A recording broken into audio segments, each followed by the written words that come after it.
yu ko nañ waxante diga ku contribute ndeyama baayam yi maamam struggle dëkka boobu bam taxaw xam coono dëkka boobu ba taxawu dëkka boobu mu taxaw yow sa generation contribute dara so naka nga xamee the word of that country nañ ko wax rek nim fa tegoo bala leen man damay wax rek man wax rek lay def ngeen jégal ñu ngeen share life bi waaye Hadi li nekk di xew si dëkk bi dafa saat dëgga te gis nga Gambia man li gën a daw yaram mooy dafa mel ni Gambia si bari it's almost like 80% of Gambians xamuñ lu ne nekk di xew si biir dëkk bi leena nuyu nañ la yow saay boo foogee ne yow nit ñi xam nañ rek nekkate nit ñi liñ xamut moo ëpp fuuf liñ xam si réew mi ñi nañ la kii nii si baaba foog naa si baaba la li nit ñi xam si réew mi liñ xamut moo ëpp fuuf du benn sax share leen live bi jàppale leen ñu ngeen share live bi taxaw bu déggalu si weeri koor bi foog naa I don't think ñëw nañ depuis bi weeri koor bi starté foog naa bi mooy first time bi ñu ngi laa jégalu yéen ñëpp ngeen baalal ñu axa yal nañu yàlla boole baal ñu koy nemmeeku ay at yu baree bare maa ngi fàttaliku suma paa bi si weeri koor jotee ba ma ko kool di ko bàyyil ñaan daf ma dee ree mu ne bimu dee ñaan yi noonu si weeri koor xaw ma naka la ko dugalantee mu ne noonu la ko dee waxee mën na ko baax na ñaan agana intention bi moo am njëriñ waaye ñu dugg si waxtaan bi it is very very sad dëkk bi tey dinañ isi yu bari gis nañ ne tamit UDP gars yi def nañ press conference ñu ko rafetlu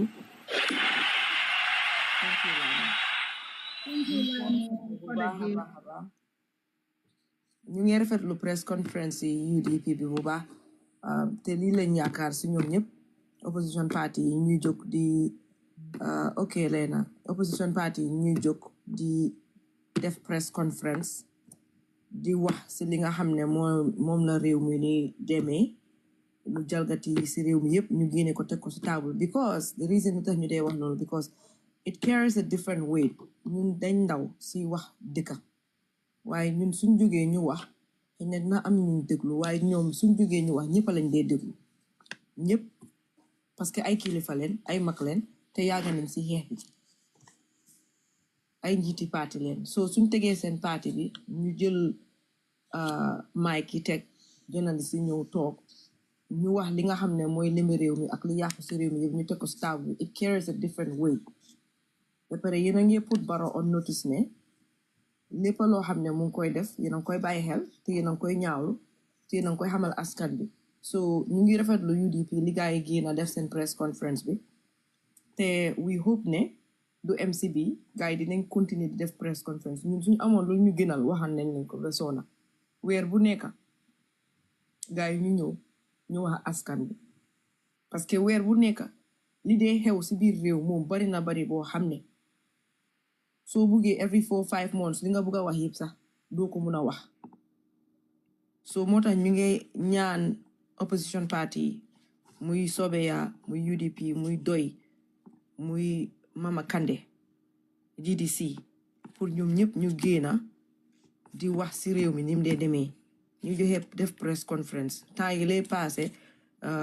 Marichok defoon na I don't think she belongs to a political party but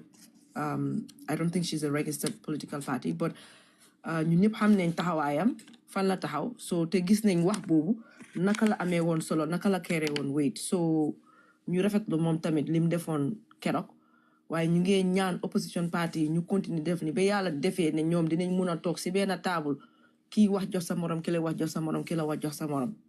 waaye at least let them start now di toog di wax so seen wax bi am na njëriñ dinañ dugga si li gars yi wax yëpp li honorable lawyer Ousainou Darboe wax li mu wax bari na si press conference bi moo tax ñu ngi def benn audio seen nañ ko si WhatsApp bi ñu ngi leen a ñaan foo leen ko gis ngeen tasaare ko xam na Hadi su amee time later dina déglu mu def moom mu jël note tamit moom mu def ko si soose ak si hopefully si joola but at least si soose for sure pour ñu tasaare wax bi mu sori dinañ dugga si boobu waaye ñu commencé ko si diaspora voting bi gis nañ ne ki ñoo ooyee I believe Lamin la tudda one of the MPs la. Let me check ma am the information correct. génn na kenn si ñoom génn na wax ne tey National Assembly bi gars yi voté pour diaspora voting li ñu wax mooy pour diaspora bi waruñoo mun a vote dañ isiwaatoon wax ji nii si parlement bi so gars yi vote nañ against it ne diaspora bi waruñoo mun a vote te ñi vote against it moo nekk gars yi NPP ak NRP ak independent parliamentarian yi nga xam ne ñoo taxawoon some of them most of them si fooñi bi la gars yi jógee ñoom ñoo vote te óor na ma ne Adama Barrow daf leen jëna ok because ñooñu diaspora bi ñu vote ñàkk a vote fan la leen xuus bi toll ak lum yàq ak lum jagar si ñoom seen palaas yi so for them to vote against diaspora voting which just happened today because ñoom Yaya Menteng ok moom la ok Yaya Menteng Sanyang thank you ok thank you 347 moom moo génn moo announce so 14 yi ñoom ñoo vote ne diaspora bi war nañoo mun a vote te ñoom ñëpp UDP leen 25 bi yëpp NPP ak independent candidate yi ak ñi nga xam ne representative ak ñi nga xam ne NRP la gaa yi jógee ñoom ñëpp ñu vote ñu ne déedéet bugguñ diaspora bi ñu am access pour ñu vote waaye ñoom soxla nañ remittance bu Gambie diaspora bi di joxe barki déema rek Moussa Dieng mu ngi toogoon fii nii for the people by the people mu ngi doon wax mu nekk Adama Barrow ak government am bi ñoom ñoo yóoni woon déglu leen lii de over 10 people ñu dugga si plane ñu ñëw ñu ne ñu ngi ñëw si diaspora bi pour solliciter diaspora si pour ñu joxe xaalis bi laay bëgguma start commencé tànga bi dama soona awma énergie ok pour ñu joxe diaspora si pour ñu solliciter diaspora si pour action seen stupid road projects yooyu noonu ñu teg boobu dinañ si wax ba yeneen labulante jóg na si wax boobu noonu tey bu oncle Ousseynou doon wax ñu ne ñun diaspora bi ñun ne leen jox xaalis pour ñu ñëw pour ñoom ñu defar Gambia defar road si ñu ne dañ ñëw pour solliciter diaspora bi but yet the same stupid NPP government ñoom ñoo ñëw ñu ne diaspora si duñ vote but yet last few months ago back in July several months ago back in July you guys paid so much money ñu fay leen padiem ngeen dugga si ay moto dugga si ay plane dugga business class rent nekk si hotel yi for ay days nag ngeen ne yéen da ngeen ñëw pour solliciter diaspora si pour ñu jox leen xaalis pour project bi nga xam ne moom ngeen a def foofu noonu Gambia pour ngeen tabax roads ñi kan lañ yàpp yéen mi tapote di share thank you ñii kan lañ yàpp government bi kan lañ yàpp ba tey ñu ne xaaral dafa am call bu ma war a lifin but ñun nañ leen votal ñoom duñu votal de waaye ñoom ñun nañ leen jox xaalis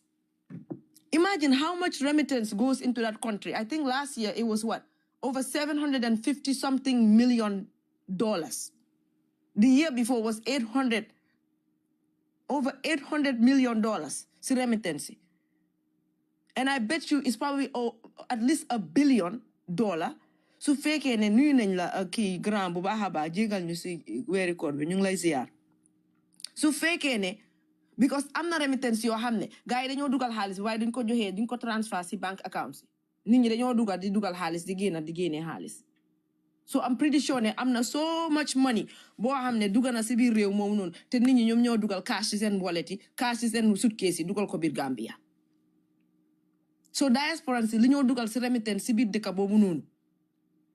moo amee Gambia tey waaye tey ñoom dañu fonkuñu dañu yàpp bañ ñu xeeb ñu sib ñu jéppi ñu ne ñun waruñoo vote xanaa Sénégal sa seen diaspora si dañoo vote dëkki African countries yu bari seen diaspora si dañoo vote ñun ñu nekk doomi Gambia si nekkuñ Gambia ñu ngi fii waaye ñun lu ñoo def biir Gambia doomi Gambia yi loolu la ñoo def ñu tam lu ñoo def Gambia loolu la gaay di def ëppale wuñ ñu de diga ñun ñoo nekk doomi Gambia waaye axasi ñun ñu ngi America ñi yaa ngi Europe yéen ngeen ne ñun duñ vote ñi dañ yabaate because xam nga lu tax bëggu ñu vote because we are too woke for them we are too aware for them loolu la ñoom dañ bëgg ñoo xam ne dañoo ñëw di leen nax suba ba ngoon jot ñooñu ñooy decide ñoom ñooy decide government bi ban façon yi government leen war a am salaam kii nii Mamat nuyu nañ la bu baax Pulo nuyu nañ la I hope yaa ngi fine Pulo di nga ma jàngal karaté nag mun naa fetal léegi danga ma bëgg nga jàngal ma karaté just in case rek parce que ñun si guerre leen nekk ah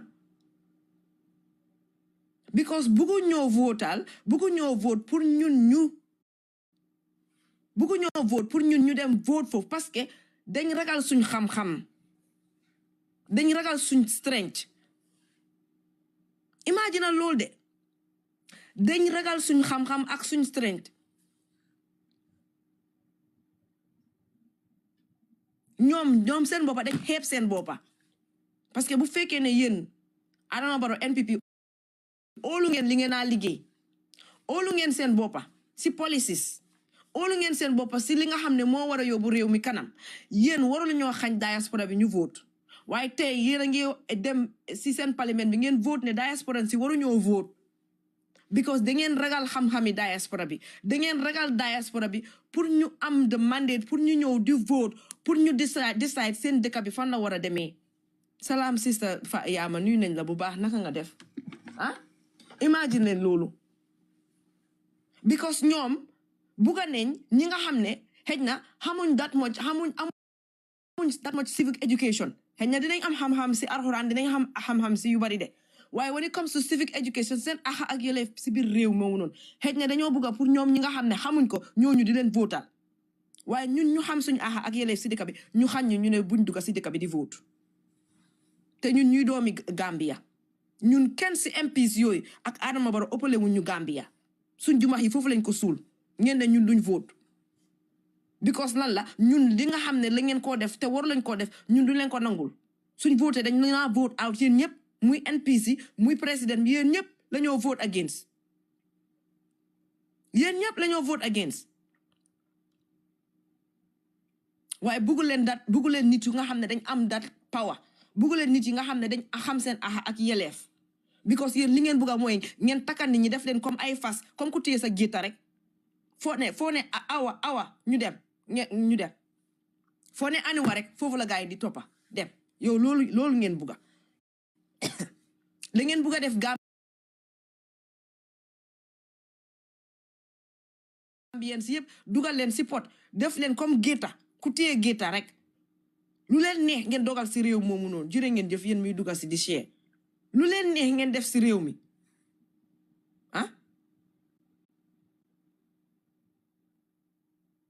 man xaw ma Afrique ñun kañ la ñoo dem ñun da Afrique ñun dinañ dem nga gestu nga gis Guinée the same nonsense Guinée Bissau nga gestu nga gis ay Gabon ak Congo ñun lan mooy suñ problème Afrique lii da buñ am mu ñëw njuuj njaaj fenal askan bi tappale sàcca ba pare nag siisu bañ a ñibbi bañ a génn si biir réew mi bañ a génn abal keneen mu ñëw njiite ñoom kenn rek ori maadi jobaate ñoom kenn rek ñoo am monopoly of to pour ñu rule dëkka Adama Barrow kañ la yaayam ak papa moom Gambia ba nga xam ne keneen warta nekk président si dëkka boobu noonu man mënuma understand lii koo xam ne yow xamuloo dara mënuloo dara si li ngay def boobu noonu sax ñu ne waaw mun nañoo debate si loolu waaye yow mënuloo xamuloo defuloo ba pare nga siisu bàyyi foos yow yaay toog si biir dëkk boobu pour nga ruul ñu ba pare nag ngay jëna yow all the time ngay jëna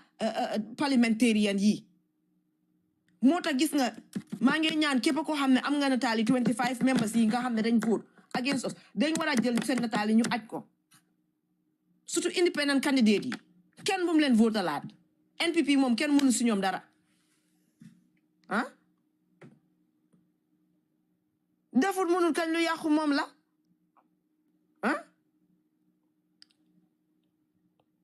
te ma ne diaspora si duñ vote moo tax waruñ koo bàyyi noonu naka la loolu tuddaati sax pétition bi ñoom Essa doon def noonu Sobeya pétition bi ñun taxawoon nañ si def nañ si luñ mun pour nit ñi sign ko ñu ngi leen naa ñaan ngeen sign pétition bi te ñu ngee ñaan gars yi pour ñu yóbbu wax ji nii su Supreme Court bi ñu make sure ne ñun vote nañ su ñoo am benn 100,000 votes sax si diaspora bi sax moo gën ñu ñàkka ah li mooy what is like man understand why would you not want us to vote what are you so afraid of loolu lañ ragal lan la luy problème bi vote la ku nekk benn vote nga am loolu lañu ragal si diaspora doomi diaspora bi ñu vote ah doomi diaspora bi lu tax bëgg leen ñu vote loolu lañ ragal because of the knowledge we have about you guys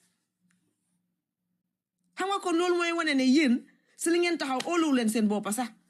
yéen nekkeewu leen dara lu baax si biir réew moomu noonu because su fekkee ne yéen óoluwu leen seen boppa sax pour ngeen allow diaspora bi pour ñu taxaw ñu vote ngeen leen a xeeñ pour ñu vote kon you guys am na loo leen naa nëbba am na loo leen ragal si diaspora bi kon lu diaspora yi dee wax 24/7 kon digga la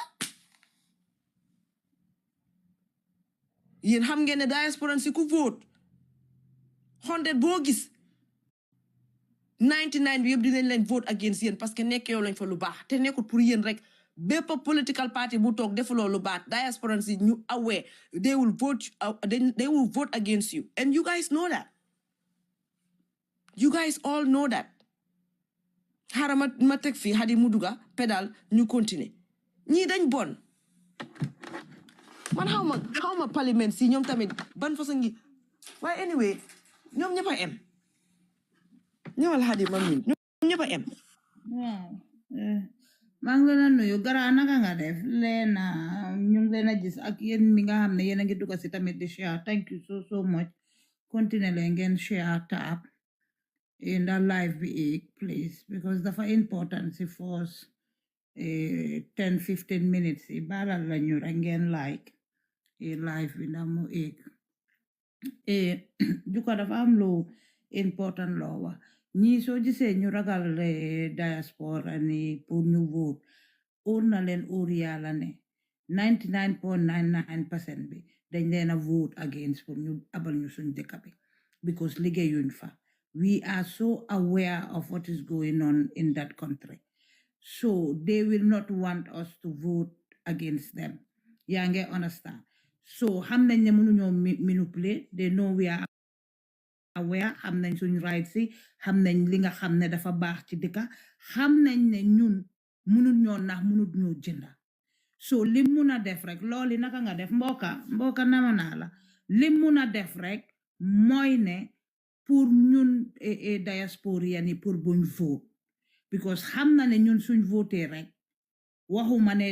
dinañ def change si dëkka boobu leen de waaye xam na ne ñun diaspora ni rek dinañ ko génnee ci dëkk boobu leen baro baaxut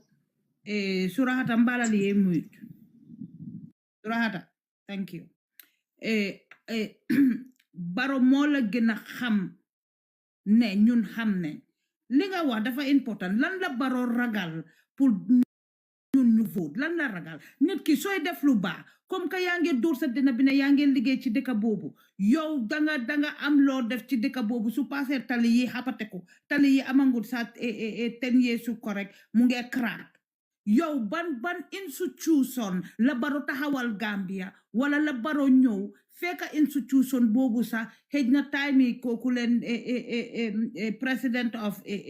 WhatsApp bi nga xam ne moom su boppam bi yëngatuyee rek si la de yónnee voice moom president of WhatsApp la kooku xëj na institution yi nga xam ne sax bàyyi woon na ko foofu baro dafa ñëw yëpp mu collapse ko amul benn institution bu nekk Gambia buy daw amut dama bëgg benn nit bindal ma ne ma Hadi institution bi mooy daw baro ngeen leb baro jaay na suñ dëkk bi baro jël na suñ nit ñi léegi moom laa jaay léegi government bi toog baro toog ndeyama baayam bi gaay yi ñun suñ ndeya suñ bàyyi di xeex dëkk boobu leen depuis time yi eti woon suñ bàyyi taxaw tem ba saa si yàlla tey xeex dëkk boobu leen Baro ñëw ne moom moo ñu gën a sey ndey moom moo daf ñoo ruul abadan dayi man Gambia ni toog ni di ko seetaan Baro toog di lekk suñ xaalis yi Yaya Jammeh ba moo ñëw amul 3000 si bankam bi Baro ñëw amul bu tuut fanti multicolosam yooyu la jël sol ko ñu sanga ko bam set yaa nge dégga boti Apollo mi ñu dem jëli ndoxi taati pere bii nii jox ko mu raxas ko Apollo bi disappear ñu jàngal ko naka la war a taxawee ñu jàngal ko naka la war a waxee ñu jàngal ko naka la mun a conforté boppam taxaw pour wax askan gi Baro dem nag fi mu nekk nii ba sax mbaga mu ne Gambian people yi génnuma lu ma neex lay def si dëkk bi may sàcca maa leen a jaay institution yi biluma dara lu du tali nit dina ko lekka Gambia ni toog di seetaan Baro comme li Ismaila Ceesay waxoon rek ndax ndeyi Baro moo gën a sey ñun suñ ndaya suñ baay yi nga xam ne dañ sonna ci dëkk boobu leen kanaay Baro kana xamoon Baro ba Baro war a ñëw di defante ñun di ñu jaay dégg nañ li mu wax ne mu ne moom dafa am doole léegi ba pare dafa am alal am na vidéo buy saaku leen laaj naa leen ko tegal lii la Baro wax si soose mu nga toog ca paaya lii la doon wax so kanaay Baro yow ñu sangala ba nga set isi la jox la askan bi jaay la askan bi 2016 Baro yow nga ñëw baona nañ xeexal nañ leen yuuxu nañ nelawuñ lekkuñ naanuñ jaay la askani Gambia nii ba Gambia nii jënda la yow léegi yow yaay ñëw ne dangaa defante waa Gambia ni gis nga lañ defoon 2016 Baro comme que nga ne bu gaay déglu diaspora bi Baro di nga xam ne diaspora bi ngeen ragal yéen wone ngeen ne diasporian are so powerful yow sa government bi yow it wone nga ne diaspora dafa powerful in a government fu mun a nekk in Africa because yéen soo leen ñu jàpputee ne ñun we are powerful ñun dañ de contribute ci dëkk boobu waru leen a ragal waru leen a tiit si ñun ana suñ président bi anti tukuloo président salut naa la ci loo nekka yaa ngi ci jaama ju ko salutal suñ président bi duga si na anti tukuloo naka weeri koor bi anti tukuloo baalal ma aha yan nañu yàlla boole baal dafa ñu jaama aar suñu njaboot yal na yàlla enu kii nii takka ko rek takka xeer ci kawam rek yóbbu ko ca diggi géej ka ca Atlantique ozone ba ne ko fa cumpung mu dem yoonam may ñu jaama mu suwim nag moom it jël baak wi wax leen amin yaa nga man foog ba ruubi government bu toog Gambia foog nga am something against diaspora bi which means that we are so powerful and you guys are scared of us yéen da ngeen ragal diaspora bi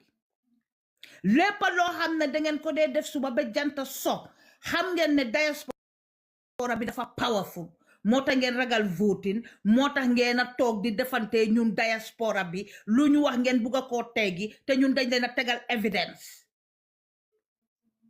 awaay diaspora bi ñoo bari doole ñun ñoo bari doole yàlla may ñu nag ñu aware dofuñ kenn mënut ñoo jënda because yéen da ngeen a jënda nit ñi nga xam ne na dañ dëkkoon ci diaspora bi dem Gambia ñooñu jaay seen soul to the devil ñun waxu ñooñu de ñëw diaspora awareness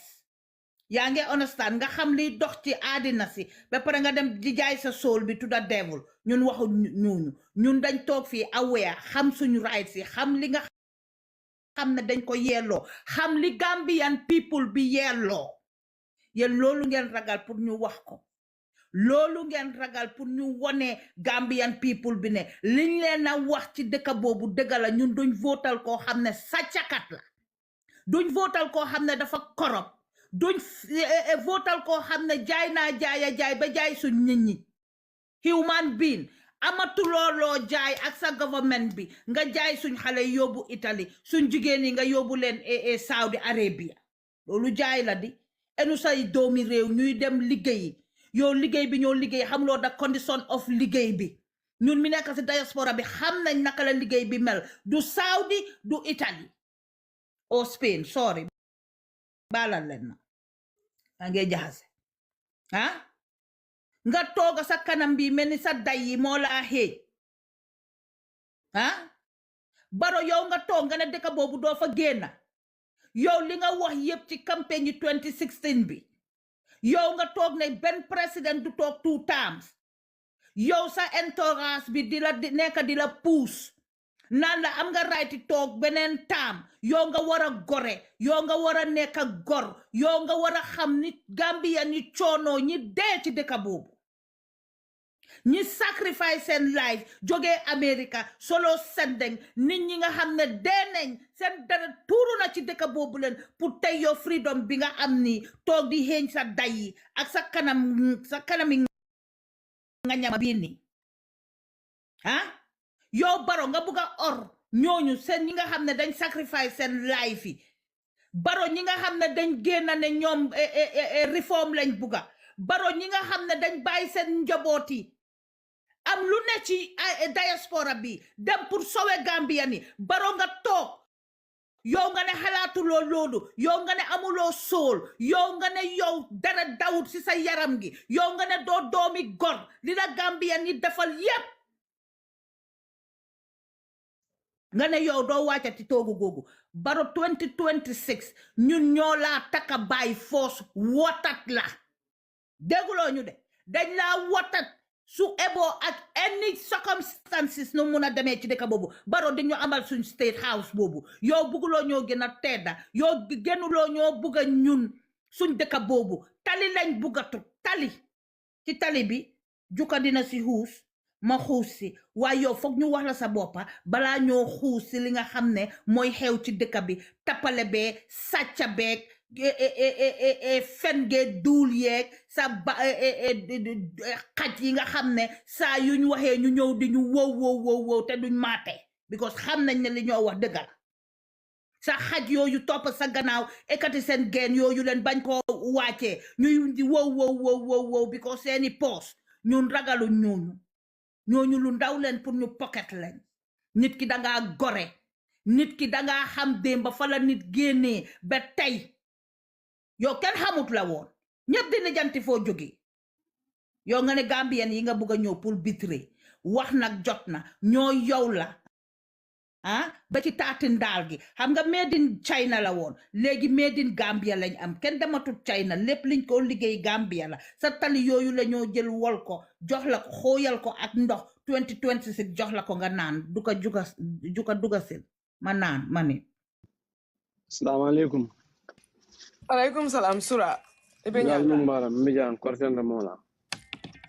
Kayra doro. Wala nga message yol jele nga video jele. Inte personally I'm not angry at the same time I'm not surprised that they vote this thing out that we are not qualified to vote. Mo la jonte mot bari intel la jonlo ñilti intel leta pour do ko kemole. Ñin député ol be all of them they are sell out. Na fatela bari election nominal ko tege.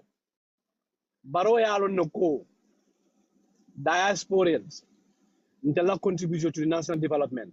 is more than Gambia tourism. We all know this. Until we come here ke kodo ñini kata kenna kodal sampa kenna kodal dada kenna sidol dada.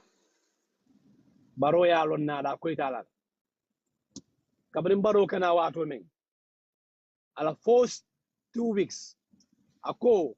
is going to create a think tankers. Si di sana ñol bebo lokono. A lot of people bebo lokono. Because baro yalo no ko ntelle ate sindi. Kabri alay so ñolu to kolor signol modu kuruba pada pije ñolu nga GDF create. O ma woni bi de kilindi de. Kodo men dunta ko kono Gambiano be mo be le kodo contribute towards that pour intel be baro tala me baro install la Gambia nyame pour ya jamme boje because ya jamme was the problem. It was the public number 1 public enemy number 1 bar wolum baro ke kumo men fa dem biya ke men fay jamba dañu so demanding bala leen ñu ngeen tapote live baa ngi quiet de mu ngi yëngatu bu baax taxawagut xaw gisuma fi faana kañ la fa mo ñu jàppale wolum baro ke ka jàppale leen ñu aga kumo men fa dem biya ke men fay wori jamba dañu la bakele but ndema surprise bala ala dunia ba nyaato ba diaspora ngol fanan do go mol bulde ni mo jurutela jurutela jurna sembela e fana tandala ko ila dinkende ala baate nyaato because membe bulo ko ne deta la wot wonna mo la jonte mot ban la jono wol ndele lon ya jamana ko ay mirasi ama mirasi o ya jamate ay kidole na fena ay kudina ya sita wonna ya jame kilo akole ata amam kolea but baro kelo ke ke bonin lando it's just like a drinking water because we put him there we can make him the exit very very fast either diplomatic way or the other way around we'll figure it out so diaspora ngo kana surprise minna mo niyo ko yakana ko yala ko because ndala tamu ntel faun leti annun kodo kila Gambia la menna Gambia ne ta stop la because banku din kenno buka jiba bala banko la bar mo mental disappoint wala mo seku mbala nyolte alkal konte nyolo lamin tunkara nyolo siyaka jara nyolo wala entel disappoint wal manga banku din kendal bari maje mine kela yebe nyombu yeka mbusu bakil kon ye fight to Asia and other countries tay nyumale ke nidi la ning election aussi da wato men pour yeta ke jobol ning kaccolti ke chocho wato le ke mira baye dunia be nyaato will see dinkende ya abe seferi jumala fondato thank you very much ala baraka abaraka sura ila como bete ata baba abaraka baba ke ama yalong ntolo ngamra kabring arabe barko di la mola ntol datiji billahi wallahi tallahi nin gambianol man wuli yin dundi e kabo kono ya sorong ya fay Atlantic ozonoto nyimbenna Gambia tiñal trust me nimmam betia malo mu neka sunkala teng bari minka sunkala aman si fulu ñimu domandi ngoleti jël kanamam bi def ko melni cim cuka ñewal bala ma fe wax musiba Hadi da nga bëgg play xaj bobu non bala ñoo gëna fekk gaaya ngey tapoté walé bala ñoo dugga ci gëna li fini topic yi gëna important golo bu nek ci golo gi togon golo bu xonxa gi ñu rosi nonu be génné ko déglu len ko bosam sa gudu nonu tay mo arama dugal ko lay ci Fatou ñu ne duñ vote gaay dañ vote against it ñu ne ñun duñ vote ñu ne diaspora bi shouldn't vote yeah ñu ne diaspora bi duñ vote man da dingen also voted against diaspora voting kan mo nekk kii ni kii almami jiba kan la kuy kooku ne so lañ ma yónnee ku am seen nataal man so lañ ma yónnee nataal léegi tey ñu collage lañ teg leen si Facebook bi ni nga ñoom Facebook rek lañ ragal dinañ leen tay def leen si Facebook defal leen audio wax askan bi yëpp ñii ñoo bañ seen réew mi jëm kanam parce que bëgguñ seen doom yi nga xam ne ñu ngi si diaspora bi seen xel yi mu ngi màcca yéen a fayal seen doom yi ñu génn si biti dem jàngi ji am xam-xam bëgguñ ñooñu ñu am input yéen seen dëkk bi seen réew mi ñooñu bëgguñ ñooñu seen xalaat mu jariñ dara réew mi is an MP from Fonyi waaw mu ñëw nekk some of them xam nga wax nañ ko fi sànqa independently yi nekk jógee Fonyi ñoom ñu bari they did the same thing ñii NPP la ñii NRP ñii independent candidates independent lii la representative ku am seen nataali ngir yàlla yónnante bi 25 xaj yooyu noonu ku ko am yónnee leen ñu ko dinañ leen tey def leen ñu famous dinañ leen tey ñoom ñëpp aj leen si benn tableau xas leen ba bugg a dee nit ñi ping pong leen beneen yoon su ñoo voté dinañ xalaat dañoo voté xam nga ñun tamit duñ dee def gasta bi comme Sénégal ñun loolu moo ñu yaaxa ñun tam Gambia ñun suñu xeex bi dafa des saf mondial ori gana jëng mu ne guerre day saf mondial suñu guerre gi safagut mondial that much ñun ñooy mondial fii de ñun waa BMG de waaye ñun ñëpp des nañoo mondial tuuti gis nga ku def façon yii nii ñu jël la tay la ñun ñëpp ñu jël leen tay leen ba pare di leen aj fu nekk di leen karikocoo di leen xas di leen saaga xëy na buñ leen saaga wutee sax because ku saaga baaxul waaye ñu xas leen ba nga xam ne ñoom seen bopp nga nit ki soo ko saagee su ñàkkee jom du la faale sax su amee jom tam du la faale saaga moo mel noonu saaga taxut kenn waaye nit ki boo ko waxee dëgga bu ñàkkee jom woo mu am jom woo bu tëddee si njëganaayam boobu dina xam ne kii ñii liñ ma wax dëgga la su ko defee ñu wili pande lañ si àdduna bi yëpp ñu wili pande lañ fépp si àdduna bi wane ne ñii ñoo tax seen réew mi di dem kanam because ñii ñoo bañ diaspora bi doom yi nga xam ne gën a leen jur waa Gambie ngeen fayal leen ñu génn ñii ñu jaar si baag wi génn ñoom ñu ne ñii waruñoo am wax seen kàddu warta taxaw si biir réew moomu noonu but yet ñun Gambia ñun leen de yaakaar si lépp amut luy dem foofu on Gambia ñu def ko properly te diaspora bi dugaluñ seen loxo amut Gambien si nekk si diaspora bi loo sona boo amutee liggéey sax booy lebi di nga lebi nga dem toppatoo sa famille bi nekk bi nga bàyyi gannaaw traveler thank you diaspora bi ñu bari indaluñ fanaanuñ nelawuñ bite bu fekkoon ne diaspora bi ñun rek la ak suñ kër yi nekk fii nii rek dañuy fanaan dañuy nelaw ba xandoor ndi ku nekk di nga am loo fayee sa bil fayee sa dunda ba pare nga denca sa saving account nga tu noppale ko sa life waaye ku nekk loo am boo amee fukka boo collégee fukka yow foo yi ngay denca pour sa bil pour li nga denca sa savings account sa investment yëpp foo yi 6 yëpp mu ngaa dem Gambia however nag nu munti demee yaa xam donation la yaa xam famille bi la yaa xam jumaa yi ñuy tabax yaa xam jàkka yi la yaa xam sarax yaa xam lu munti doon 6 yëpp mu ngaa dem Gambia every single day nga gis fi ay vidéo nga gis ay nataal kii mu ngi feebar kii tànkam bi lañ dog kii lële donate leen ñu fii jàppale leen ñu fii every single day nga gis ko fi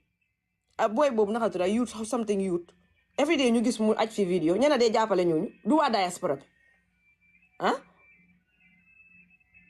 waa diaspora bi la diaspora bi ñooy ñooy zéro seen life si diaspora bi zéro seen life yéen si suuf foofu noonu waaye ñun suñ kàddu ñu ne ñoom faalewuñ ko ormaluñ ko suñ kàddu amul njëriñ si biir réew mi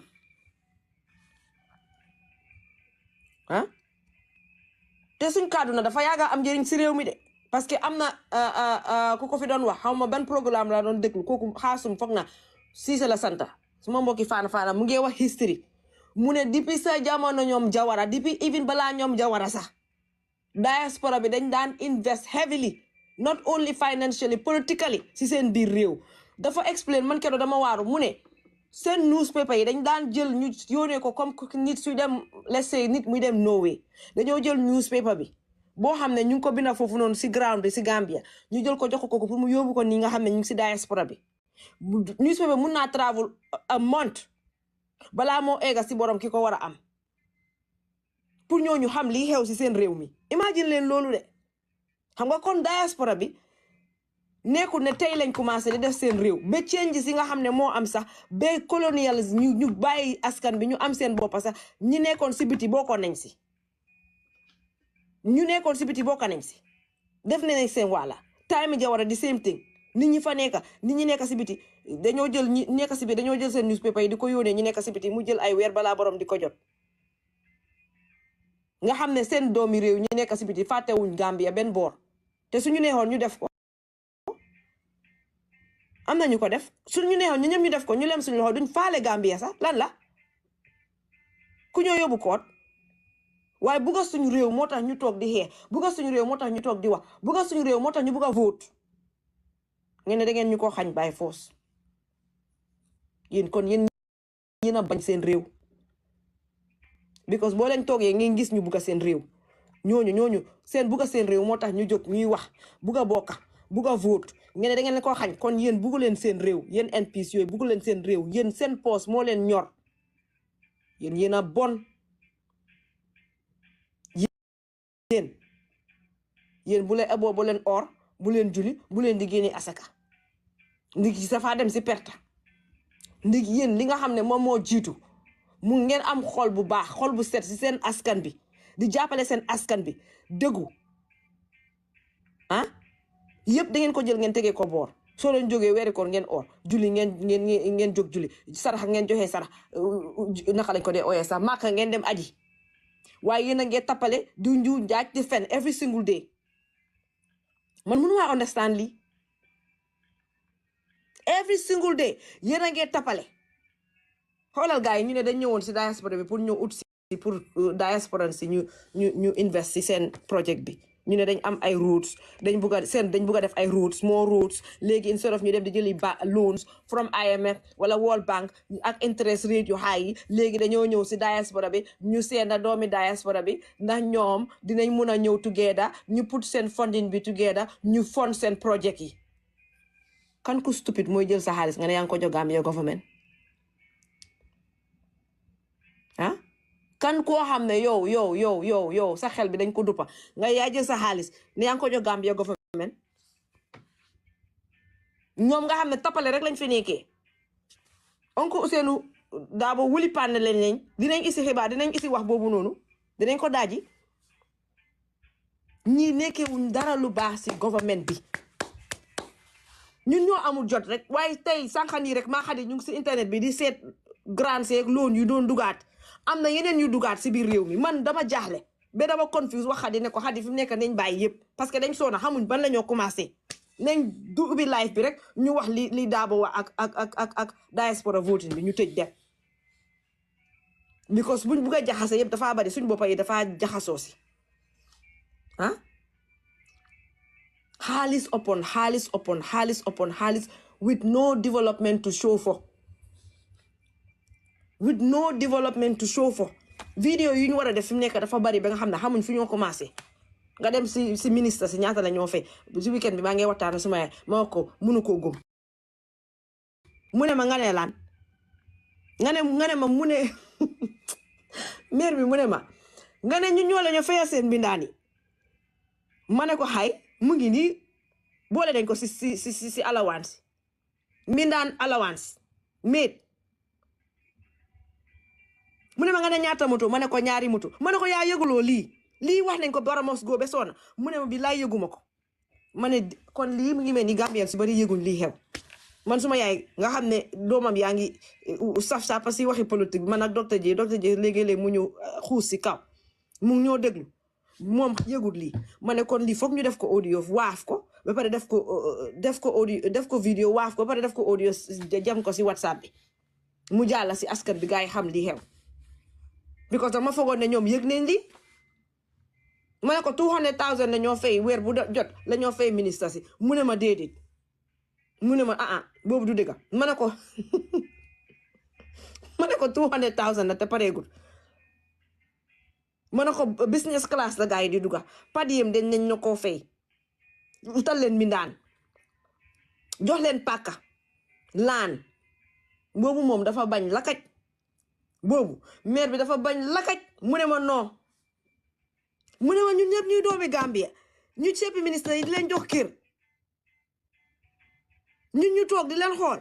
ma ne ko lii moo fi xew balal la ñu ngeen taab ngeen share live ma ne ko lii moo fi xew soo boobu dinañ si def vidéo diaspora voting bi dañ si bëggoon a def vidéo waaye boobu mu ngi noonu diaspora bi it's not like they don't know what's happening diaspora bi xam nañ lii xew diaspora bi xam nañ ne Gambia government defuñ lu baax 99% of people in the diaspora xam nañ soo boobu foog naa xadi boobu diaspora voting bi vidéo bi sa jaru ko because ñi Gambian si diaspora bi yëpp xam nañ the majority of them dinañ dem What's on Gambia dinañ ko read wala dinañ ko read si Kër Fatou waaye li problème bi mooy ñi nekk si ground bi ndax xam nañ yu bon yi government bi di def loan si grant si millions and millions of dollars léegi ñu dugga si ali kalaj bi wala xadi nga play sa lifin boobu golo gu ñu rosi noonu si diw gi waaw aja dafa ñu doog a dugga si UDP seen lii bi waaw déglu leen golo gu xonxa gi déglu leen ko de They're nervous. Mune others have shown it. Dafa tej boppam nag waaye gis nga professeur bi kii kenn war ko honorable. Kii foog naa daf dee nervous ba lépp lu mu xamoon si xam-xam daf ko dee rëcca. waaye juka ku ñëw di fen lan nga expect. waaw te xam na ne Peter Gomez du ko dee may yoota kooku yëpp down. man dama jaaxle juka yow tamit. mu skip mu correct boppam. Others have seen it.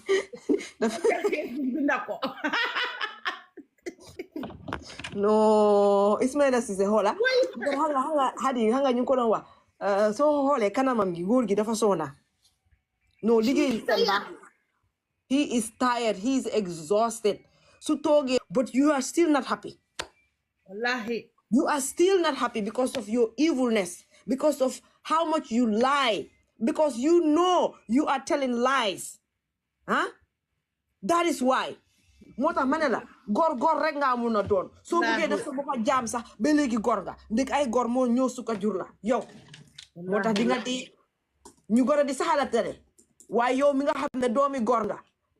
moo tax fi mu nekk nii yaa ngi bugg a dee parce que yow sa boppa xam nga ne Ismaila Ceesay danga toog jaay sa ngor si diggi Gambian si yëpp Ismaila Ceesay every day gars yi seen la vidéo pour fàttali la sa boppa mu ngi nii mu ngi nii am xadi balaa nga continuer ñu playal ko bi ndax suñ ko recordal yóbbu ko ñu boole si bi boole leen si bi dama ci bëggoon a def vidéo waaye dañuy amul jot pour def vidéo fu nekk tamit loolu mooy problème bi de leen ñoo ñaanal please ndax mu dëgër déglu leen xaj bi parce que léegi déglu leen ko ñu ne it has a high premium in political power mooy ne tey ku bëgg a tekki bu gaaw ma tam man léegi maa ngi koy lu démocratie tekki laa ko di ooye ku bëgg a tekki rek tekki mu gaaw rek nga dugg si politique parce que dangaa ñëw nga njuuñ jaaj saaga balaa nga am lu nga sampa sa tax dawal sa moto rafet yéene sa doomi public school yóbbu dem private school nga daal di tukki dem aji maaka do me a favor please get out of here man kasongo mombali nanga bari dañu dugg si politique parce que léegi déglu laat leen am nga lay ñu ne it has a high premium in political power mooy ne tey ku bëgg a tekki bu gaaw ma tam léegi maa ngi koy lu démocratie tekki laa ko di ooye nekk nii gis nga Ismaila Ceesay képp ku defal di vidéo te boo leewuloo si lii ñun waa BMG ñoo laa suu gis nga fi mu nekk nii playal gis nga boo playé 2 minutes ma playalaat ko bi ñu fàttal ko ndax suñ ko dok ne ko BMG yoo lañ indoo tey ñu boole si li yóbbul ko mu gis fenam yeeg duulam yi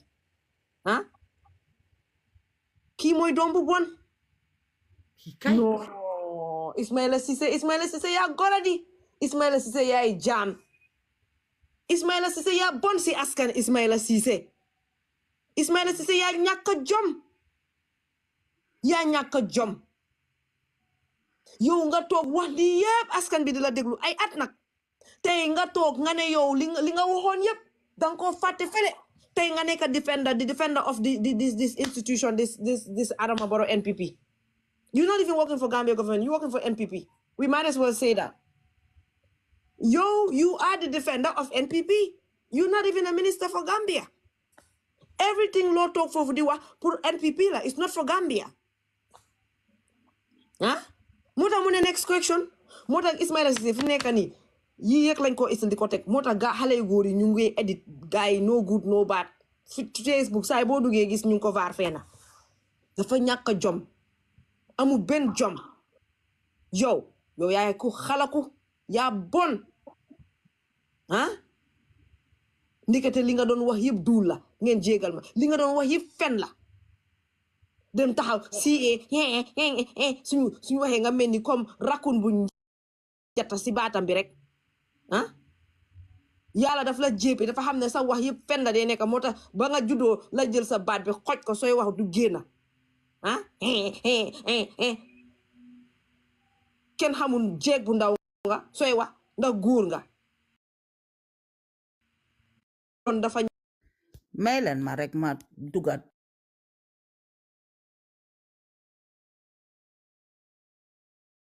various stakeholders insofar as the draft constitution is concerned. Now, this is in line with government's attempt to accommodate and have further consultations with stakeholders. The government is committed to ensuring that this constitution is passed, so we can have a total break from the past called rupture. Now, for this rupture to happen, this constitution and government is committed. That is why government is doing anything within its powers, being accommodating, allowing further consultation, bringing in international idea to lead those consultations to ensure it is passed, so that we have at least a near consensus. I mean, constitution, everybody cannot be satisfied with it, but at least if there is a near consensus, at least we can have a constitution and a new constitution. So I think this is a very good move and a good foresight and leadership from the side of the government to the Ministry of Justice to ensure that we extend the consultations so that everybody is on board, so that we have a new constitution. I think this is something that we need to share with the public. Okay, and how far would you say he has advanced the process? Well, I think it's good. They've had consultative meetings. It's advanced now. I think what I heard is that other critical stakeholders have been asked to submit some of the issues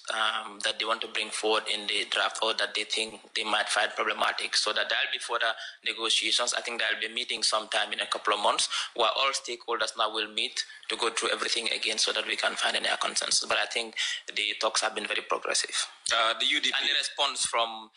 the other stakeholders have also been very good. The UDP has just, sent out an invite. You're cordially invited to a press conference hosted by His Excellency A.N.M. Hussein Dabo, Party Leader and Secretary General of the United Democratic Party, UDP, on matters of national interest, Tuesday, 4th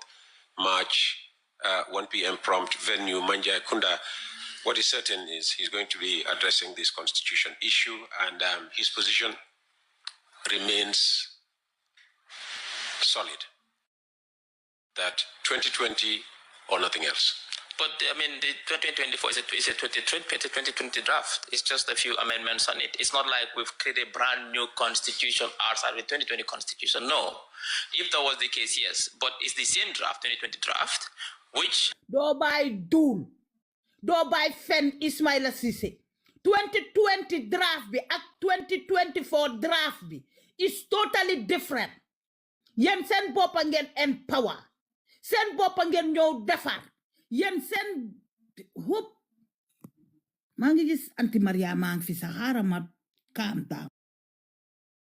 Bala ma fee like, is he for real? 2020 draft bi ak 2024 draft bi 3 papers in baro bi yen ko leen yap xanaa yen da ngeen fa ne Gambian si jàngu wala xam. Now the idea is to sit and look at those amendments that you are not happy with, and we can negotiate. That is government's position, just to ensure that we accommodate so that this thing is passed. I think His Excellency A.N.M. Hussein Dabo is a patriot. He's fought for this country. I would not see any reason why he would derail such an important national project. We hope that he would take part in the discussions, and we hope he is taking part in the discussions. He is, and we commend him for that. He's even sat with your boss. Exactly, that shows leadership as well. So obviously we commend him for that. I don't think he has any intention to derail this very national project. I think, yes, like you said, we all have the same destination in mind. The way how we reach there can be a contention, but like these contentions are manageable and we can always negotiate. That is the power of politics. Politics is about negotiation. How do we meet and sit and negotiate? Because obviously every citizen is different. We all have different needs, different wants, different the way we see things. But when we sit and negotiate and discuss, we always find common ground on national issues. So we don't have any issue with them having a press conference. But at the end of the day, what is important, there will be consensus in going forward in passing this constitution. And how do you respond to people who insist the negotiation should be over the 2020 rather than the 2024 draft? If people are asking opponents of the 2024 draft, to compromise, why not go back and actually compromise on this first document on which we spent in excess of $100 million? But there's no point in reinventing the wheel. Look, that was 2024 is the one trying to reinvent the wheel. No, that was a draft, 2020 draft, based on wide-ranging national consultations. To the extent the diaspora was even consulted. Even you were consulted? I was consulted. Yeah. Not only consulted, I went for consultations. Yeah, exactly. Very good. It was taken to Parliament. Mm-hmm. It was thrown out.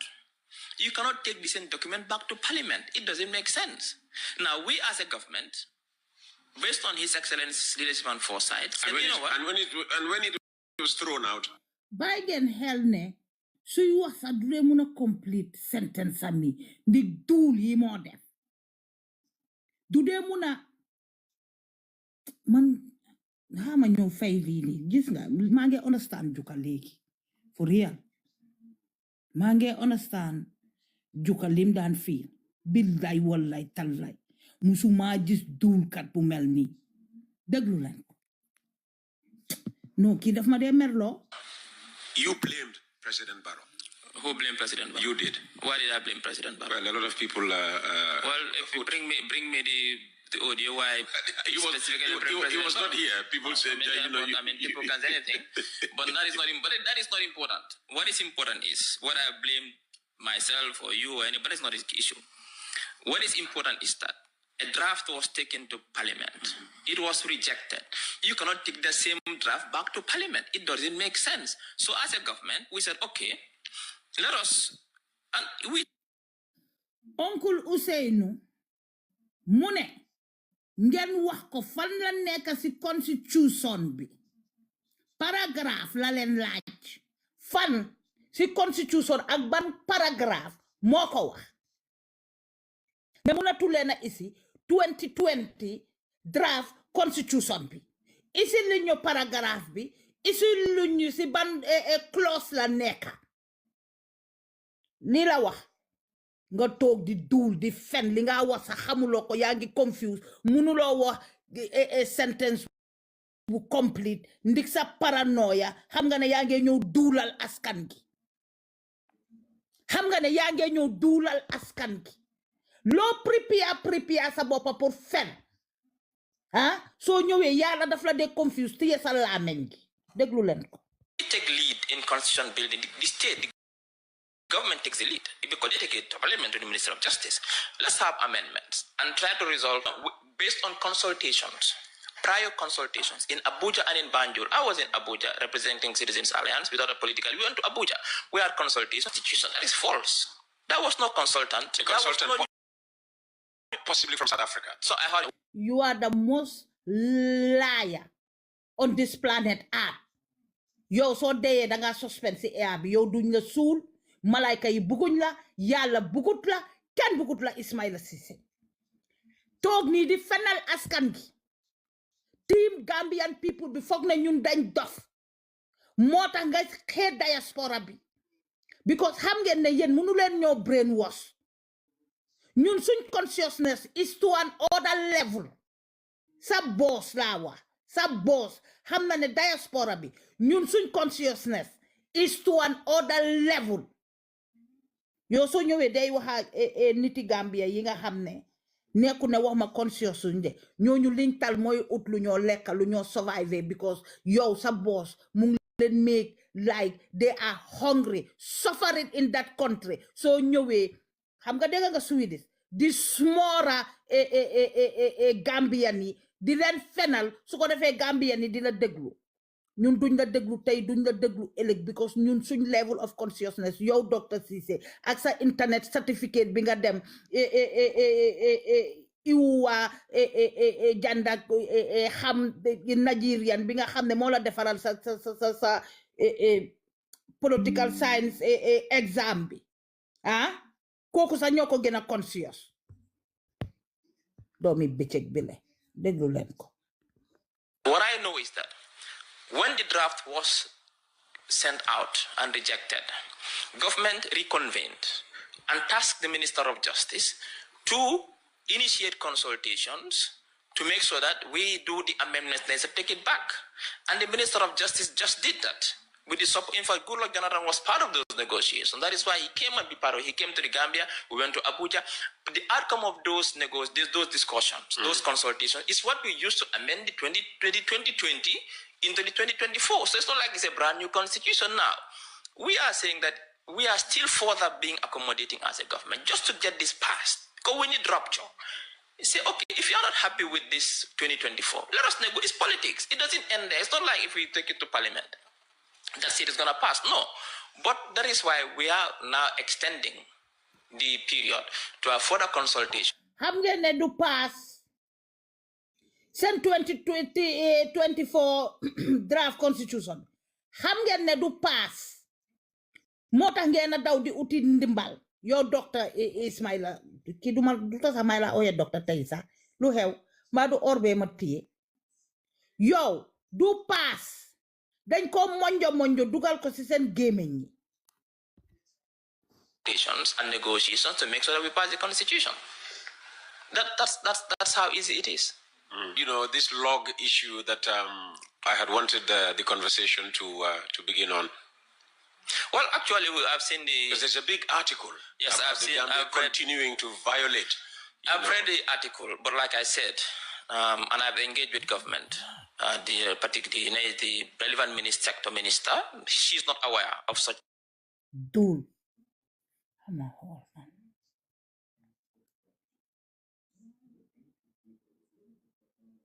Bala len ma dafa am lu ma def 1 minute ma ajaat ko nga ñamaam bi for real melen ma rek. Hey, let me breathe in and out. In and out. Inhale, exhale. Yeah. Ismaila Ceesay dafa yabaate. Ba pare dafa mun a fen, dafa mun a duul. Dinaa ceeñaat lii sax di ma gën see defar lii bi pour affaire bi mu gën a feeñ. Lii bi binda bi mu gën a feeñ si kanam tuuti su ma waxee ba pare. Because dafa mel dafa sew nekkul di feeñ. Dafa mun a fen. Ba pare imaginal moom si boppam moo nekk di contradict boppam. Kii ne ko lu tax isiwu leen 2020 bi. Mu ne ko Ismaila Ceesay tontu ko ne ko jarul ñu reinvent the wheel. Do you know what that means? So if you don't want to reinvent the wheel, then why don't you just bring the 2020 draft? Bi nga xam ne spend ngeen si over $120 million. Why don't you just bring that draft constitution? That is common sense. That is what you call reinventing the wheel. The moment you bring a different draft from the one that people already spent money on and time, you are reinventing the wheel. Why yo ubi nga sa gaming nga ne jarul ñu reinvent wheel bi. Yo foog naa danga dee wax be danga dee jafur yow sa biir wax nga dee jafur yow. Danga dee wax be fakastal sa boppa xamuloo sax li nga wax lu miin lim teeki li kaddu gi nga ekiti xamuloo sax lan mooy miinin bi. Don't reinvent the wheel. So don't reinvent the wheel.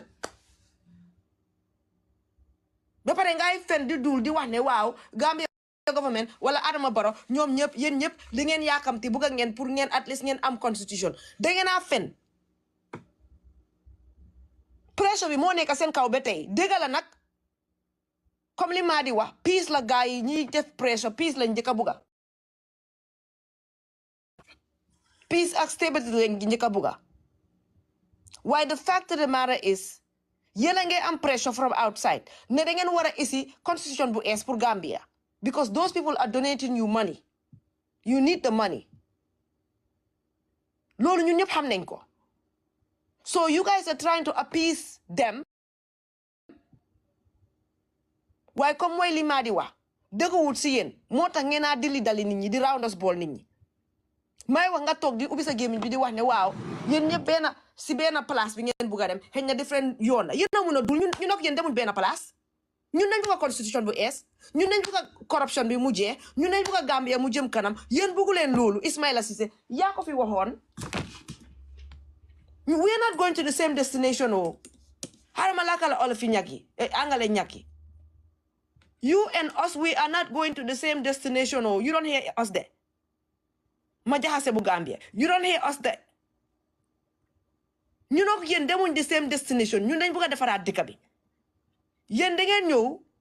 pour yaaxa dëkk bi lii nga ñaa def lii ngeen ñaa def angalo ñu ne it has a high premium in political power yow dañ la vaar tey dootoo ko defati loolu moo tax man léegi maa ngi koy du démocratie tekki cratie laa ko di oye ku bugg a tekki rek tekki mu gaaw rek nga dugg si politique parce que dangaa ñëw nga njuuñ jaaj sàcca balaa nga am nga sampa sa tax dewal sa moto rafet génne sa doom yi public school yóbbu dem private school nga taal di tukki dem aji maaka and that's the same bullshit. No, Yorubahut. That's the same BS you are doing. That is the same BS you are doing. Point blank period. Yow Ismaila Ceesay danga toog tekki wuloo buga tekki li nga fi explain nii nga def nga dem si government bi liggéeyi mu ngi nii yaa ko wax it has a high premium in political high premium ne tey ku buga tekki waaw tekki bu gaaw moo tax man léegi maa ngi koy du démocratie tekki cratie la ku buga tekki rek tekki bu gaaw rek waaw si politique mooy li nga def dangaa ñëw nga njuuñ jaaj waaw balaa nga am lu nga sampa sa tax du rafet génne sa doomi public school yóbbu leen private school dégit ori panderi ma yal na ko yàlla yére moo daan wax dégit yow dégit li nga wax loolu la moo tax nga génne sa doom yi public school ñu ngi private school fi mu nekk nii waaw yéen a ngi si moto yu am air condition yi sa kër gi tayal nga ko ba si bu mbedda bi yooyu yëpp yaa ngi koo def because fi mu nekk nii commencé nga di tekki parce que dem nga si nguur gi ndeysaan ba nga doon ubbi sa gémmiñ gi di wax xam naa musuloo foog ne di nga dellu si baro di nga dem sa baro da nga foogoon ne di nga wax ba sonna nit ñi jox la nguur gi dëkk bi nga nekk président doomi xaj bi yow kan moo laa jox nga nekk président ni dëkk bi ah yàlla nañu patient leen xaar leen ma wane jikko yi sa bos feeñaale si ñu gisaale sa bos xamee sa bos yéen ñëpp la yàlla nekk di wane seen jikko yi yaa ñoom saabaleeg ñoom jite yëpp yàlla mu ngi leen a wane one by one ah li nga fi waxoon yëpp tey ah ñu ñëw ñu wan la ne yow li nga doon wax gëmuloo si dara ndekete nga ne tekki crasse du démocratie lii mooy tekki crasse kañ yéen kan tekki crasse ngeen nekk yéen a ngi tekki each one by one toon by toon yéen a ngi tekki lii mooy seen uteekaay xaalis moo tax fi mu nekk nii man ku ma gis nga ñëw taxaw sampa sa opposition party di wax ne da nga am political party ñoo xam ne kenn musu la ñoo gis si àdduna bi kenn xamul fu ñu jógee si àdduna bi kenn bu ma yónnee vidéo yi ku ma ko yónnee dama koo delete erase ko effacé ko archive la sax boo muy tuut yow because ñii nekk fi dara pour wane seen boppa nit ñi xàmmee lañ suñ paree ñu dem ànd ak baro loolu rek lañ fi nekkee baro jënd leen fay leen xaalis loolu rek la fi gaa yi nekkee muy duul di wax toog fii di wax naan waaw naka la tuddaati sax lii bi yéen ñoom ak ñun ñëpp benn place bi la ñoo dem dañu war a figure out rek naka lañ faa eggee waaye ñun ñëpp benn demukaay bi la ñoo dem ñun ak yéen bokkuñ fi demukaay yéen ay tappalekat ngeen ay fenkat ngeen ay tekki crasse ngeen ay njuuj njaajkat ngeen soo bokkuñ fi ñoo demee yéen a gën a xam ne constitution bu 2024 draft bi ngeen isi baaxut santul yàlla nga ne don't reinvent the wheel so why in the heck are you reinventing the wheel why lan moo tax tapatal leen ñu ngeen seen ñu xaalis ngir yàlla lan moo tax draft constitution bu 2024 bi why is it ne yéen boole noo ñëw si biir nguur gi di ngeen wane seen ay dëbës ñaata kudu ngeen ak ñaata paaka ak ñaata lal ngeen am seen kër yooyu noonu ak benn paaki kër gi ngeen am moom ngeen a wane waaye soo la ñëw génn si position bi this new draft constitution dafa wane ne yéen kenn du leen laaj loo lañ amee kenn mënut a set up a commission pour commission leen pour ngeen wane seen am ak li nga xam ne moom ngeen sàcca si réew mi kan ku stupide comme ni ko Ousseynou Dabo waxee oncle Ousseynou nu ko waxee dafa wax ba si kanam moom si boppam comme ñun niñ dee def dañ dee wax ba si kanam dangaa waxtu si biir wax tey ba maa record audio bi dama waxtu ba pare ma ree si biir audio bi ma delete foofu noonu paa bi dafa wax ba si kanam mu ne ñii dañ yab Gambien si mu ne moom dafa foog ne ñii dañ dee toog rek ne dañoo toog si garan place rek di camper rek kenn ne fooguloo dañ war a def lii ñoom ñëpp ñu ne waaw wax nga dëgg sax dañ ko war a def ñu jóg rek téppee def ko fooguloo dañ war a jaay port bi par exemple waaw suñ ko jaayee sax foog naa nañ si am xaalis cash flow bi ñoo ut nañ ko si mun a am bridge bi nag waaw bu bridge bi tam war nañ ko see bokka xam nga waxoon nañ ko fi keroog last year foog naa bañ toogee rek ñu ne dañoo këri nit ñi dañoo tas because sewage bi xaw ma drainage système bi dafa dem dañ ko fata si boori këri nit ñi soo ñu commencé di tampon këri nit ñi di ko tas imagine leen ki defoon vidéo boobu noonu it took within 3-4 days la gars yi def vidéo bi si biir vidéo bi ko complain ñu ne ko waa ok we will do something about it 4 days later boom policy bi ñëw na fan nga gisee si àdduna bi xanaa soo amee sa own compétence sax doo jëf decision doo make the decisions that quickly within 4 days you make a heat decision like that loolu la paa bi wax paa bi mu ne gars yi dafa foog ne dañ dee toog rek si seen garan place ñu ne foogu la ñu def ni ñu ne waa rek ñu def ko because duñ dee calculer dara ah ba pare si biir the same draft constitution bi Adama Barrow bugg a isi man loolu maa ngi ko doog a dégg tey xaw ma ko woon oncle Ousseynou moo ko wax jox na leen de mandate pour ñu génnee parliamentarian Adama Barrow parliamentarian bu vote ni mu buggee nga vote daf la mun na laa daaxa imagine that stupidity who in their right mind will vote for that stupid draft separation of power anamu yow yaay président bi yow mun ngaa toog rek nga daaxa parliamentarian comme liñ bëggoon a def two man this new draft constitution give them that authority ñi ko ñàpp this new draft constitution gives them that mandate to get up any day, any time, and fire any parliamentarian without any consequence. Point blank, period. Mu ne dafa bëgg a wàññi corruption. Waaye yow nga ne ministres yi su ñoo génn ak président kenn du lañ laaj liñ amee.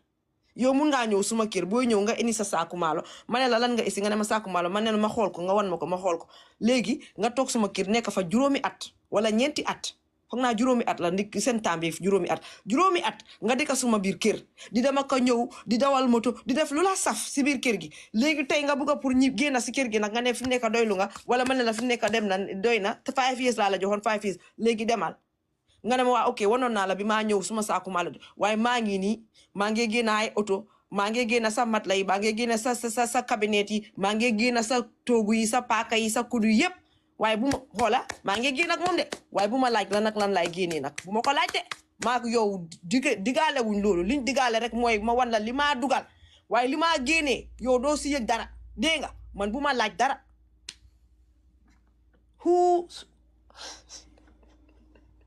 how stupid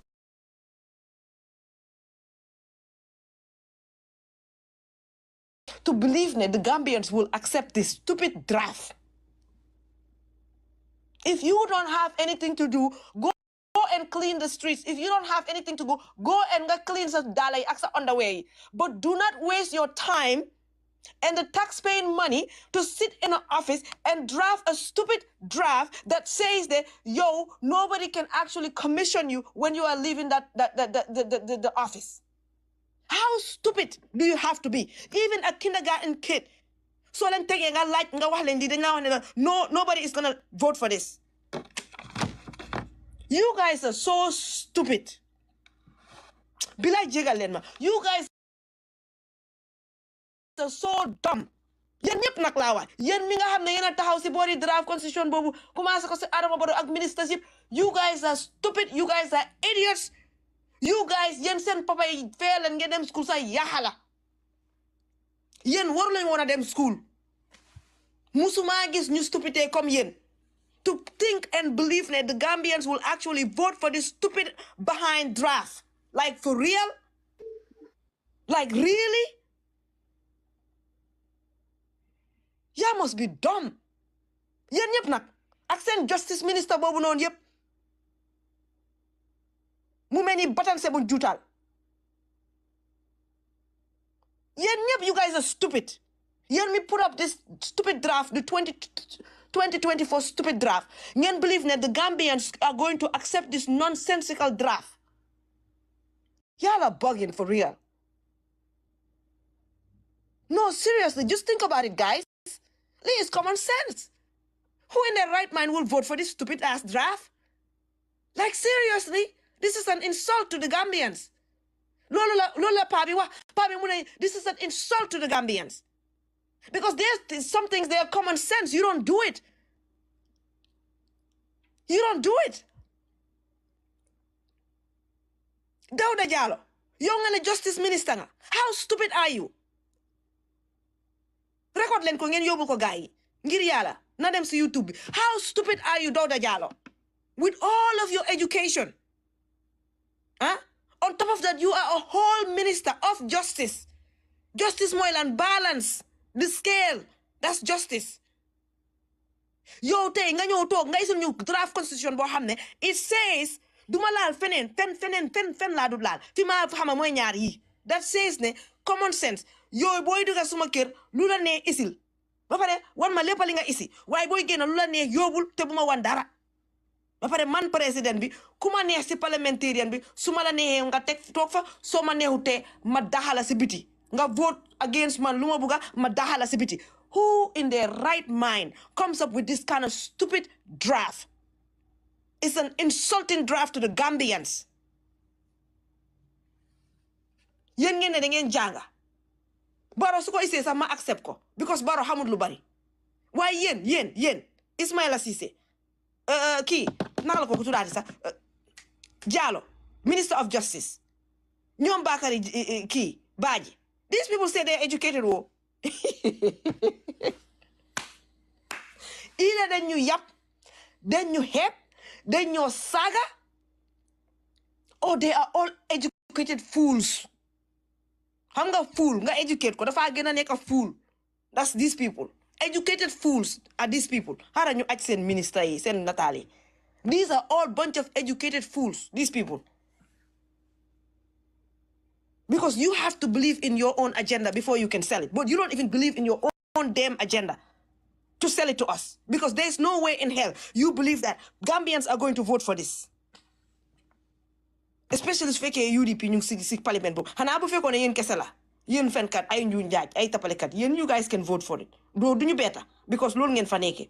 waaye if you guys need opposition bi seen vote si pour ngeen pass this draft how did you convince yourself that these people will actually vote for this draft? You must be very stupid or think people are stupid or wanting to purposefully insult people. Oh, yow sax xam-xam amuloo ben wala foog naa da ngeen leen joxoon kus foog naa Baro daf leen oo si State House boobu mu naan ataaya def si kus def si naka la loolu tuddaati sax sangara bu weex bi wala mu jox leen roos ñu diigal waaw wala sangara bu weex bi nu mu tudda du ko sangara bu weex la bañ dee def Gambia li fi nii kaana ba pare ñu pikir leen ay couche xañ na docteur sama lañ o moom mu toog di ku nekk joxe sawang ñu laa pikir because yéen foog naa da ngeen dof yéen wéru leen ñi xadi I'm sorry ñi wéruñ because ku xalaat draft bi nga digga nga xalaat ko di nga ne ñii digga c'est pas possible ñii il est malade non ñii ñoom ñu ba feebar ñii wéruñ ñii dañ foo ne Gambien si dinañ ñu ne président Barrow comme ne si parlement bi mu daaxala ñëw leen man ma mute ñii dañ leen pikir one by one kus leen pikir bale moom fu système ku nekk si behind Barrow must go système moom fu mu lay ñëwee sax moo lay garaaw mu ne Canada moom tur boobu sax laa gëj a dégg man hadi la mu ne wana dégga ñii de a sick hadi moytul sa caméra bi no noppi duñ yëngatu because an hungry man is an angry man bu ñeneen ñi toogee ñu toog 2 days amuñ loolu lekk dinañ dem taxaw State House laajte nguur bi lan la what's happening what time is it loolu laa nekk di wax comme que diaspora bi ñu ne nekkuñ di vote ñu ñëpp dañ war a strike kenn bu mu yónnee ñu nekk di sampa because soo nekkee di sampa yaa ngi def ay project Gambia loolu moo day fay ay taxa yooyu noonu ñu seet what's gonna happen because Gambians si fo ñu airline dégala we Gambians si we are very soft we are very content why sometimes we have to make sure ñu taka sun diga ñu xam sun right ñu jóg ñu wo because time Yaya Jammeh bu mu defoon bu mu demee ba dang si lañ jóg si la ñëpp jóg te lii fu mu nekk nii comme nu ko Barrow nekk di jëfee di ko arrange nii di def ay constitution di daw fu nekk ku nekk kay dimbale ma danga foog dafa nekk di def boppam like a nice person rek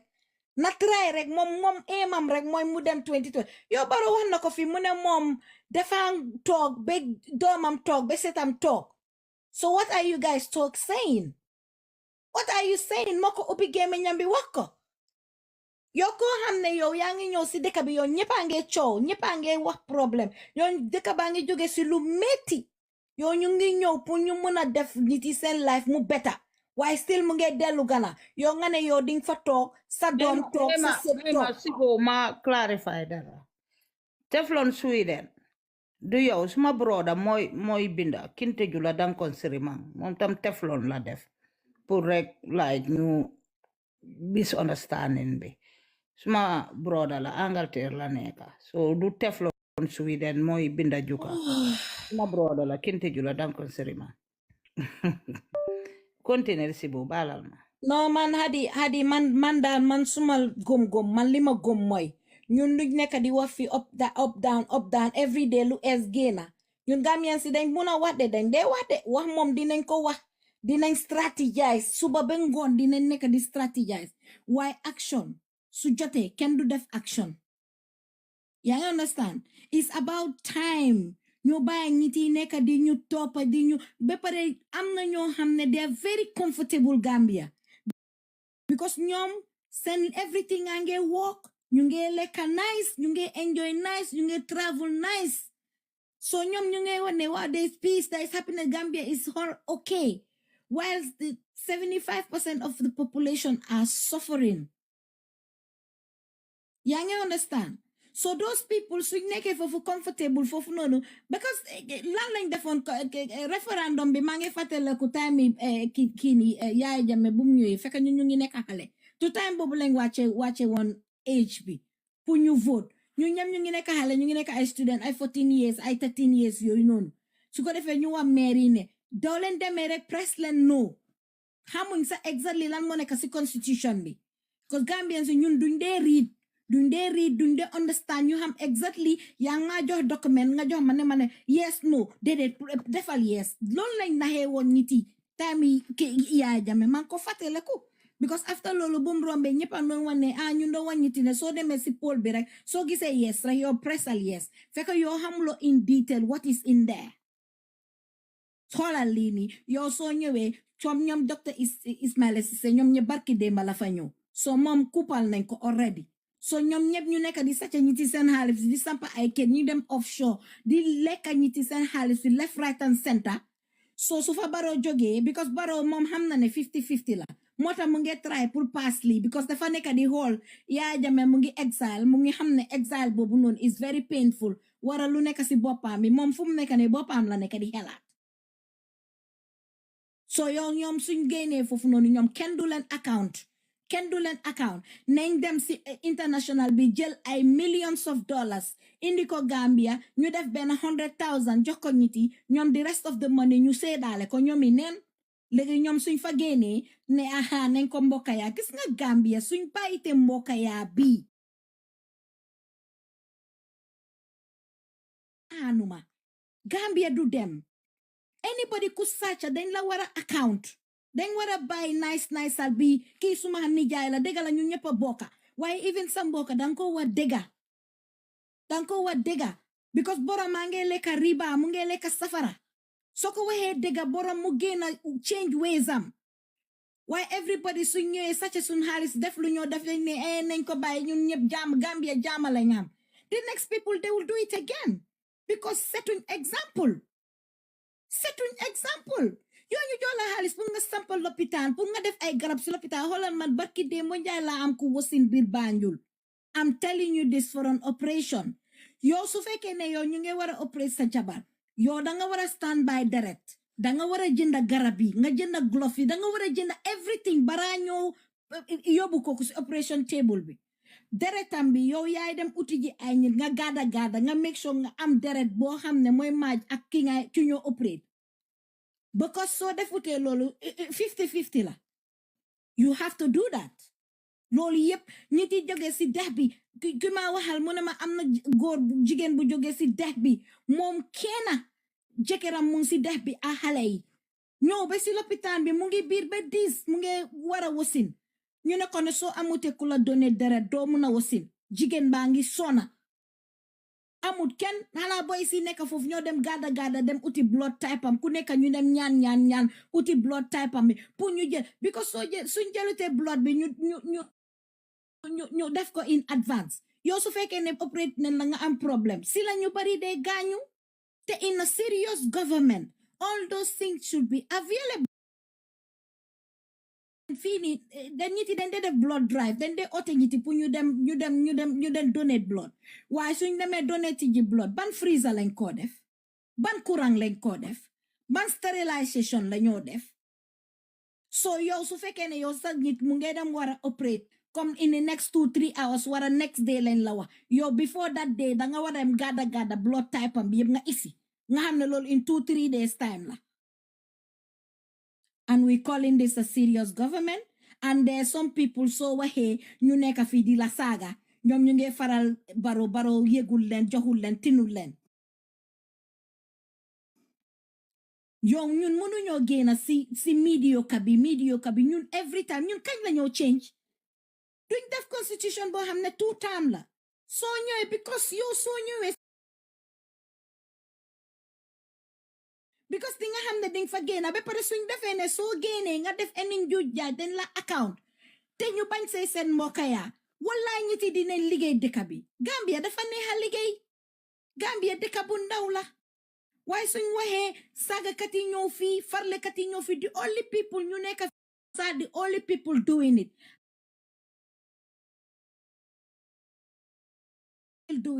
they don't understand exactly what's happening. ñoom foog ne baro moo jël poosam bi génnee xaalis baro dégg naa nay la def nay ba bugga de génnee xaalisam bi ñoo sampa tali boo xam ne mu tuur fa godorong time election boo leen ma votalu duma develop seen dëkk who says that who does that yow yaa ngi nekk président ni the whole of Gambia yow Gambian benn village ñu ngi am water problem ñu ngi am road problem yow yaa ngi bugg a vote nga ñëw nga ne leen soo leen ma votalu te duma leen defal loolu man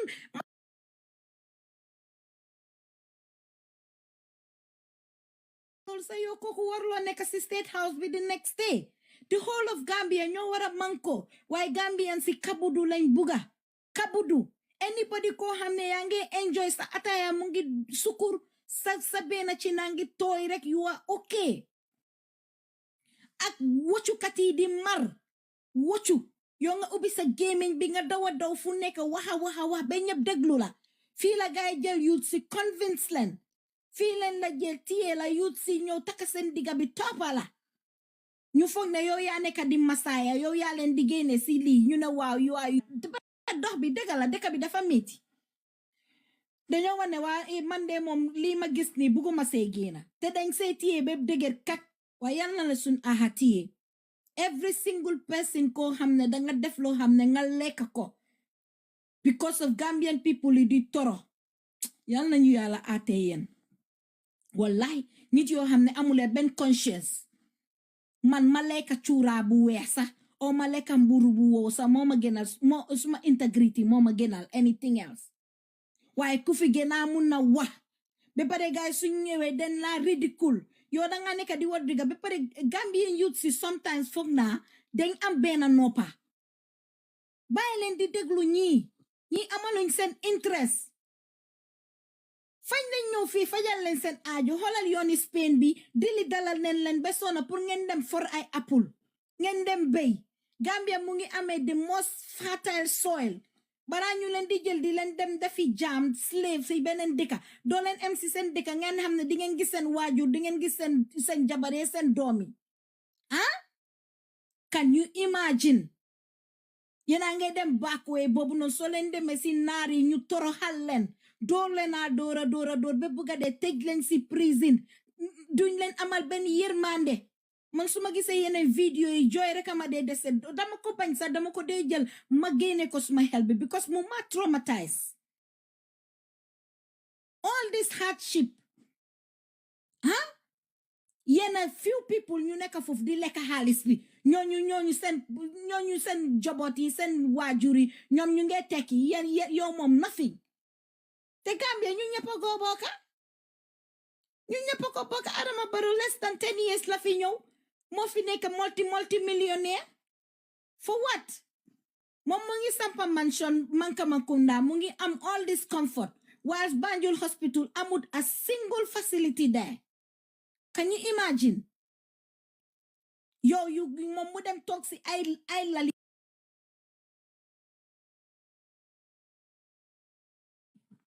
school bus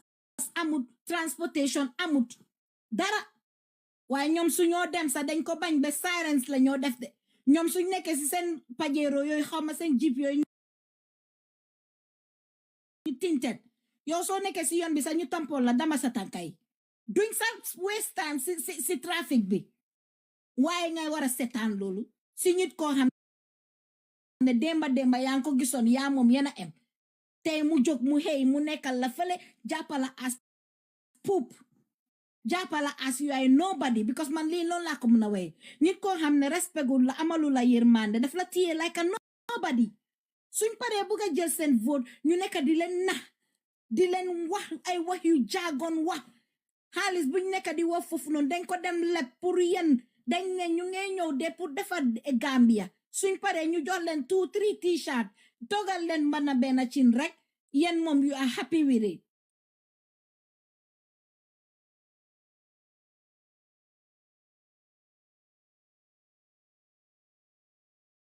causa of him all leen ko nopp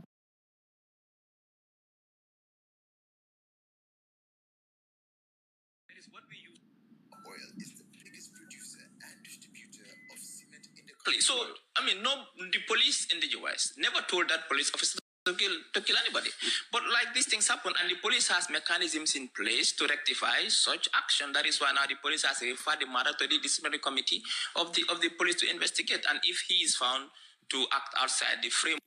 man government bi dañ ma dee jox headache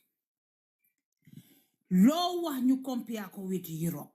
loo wax ñu compare ko with Europe leena rek lañ dut compare with Europe mooy development xalaku bi nekk Gambia tali yooyu nga xam ne dañ ci des suuf rek teg ci godorom yépp karaak na loo wax ñu compare ko with America loo wax ñu compare ko with Angleterre Dr. Ismaila Ceesay du musa toog ñu eeko si nalaw du jël Scandinavia mu compare ko with Gambia because xam na ne dëkk na Scandinavia xam na lu fi nekk docteur yéen waa Angleterre yi ak waa America soo leen jógutee bindal docteur Ismaila Ceesay pétition da mu génne leen ci seen gémmiñ yi ngeen rot mus ngeen a dégg docteur Ismaila Ceesay compare Gambia with Scandinavia doo ko dégg Hadi, I'll tell you why. And it's a good question. And then, man couldn't deglu. This is why. Because hamnane, most of the time, the only people, most of the time, you now oppose. 99% are in the diaspora. So, mom lepa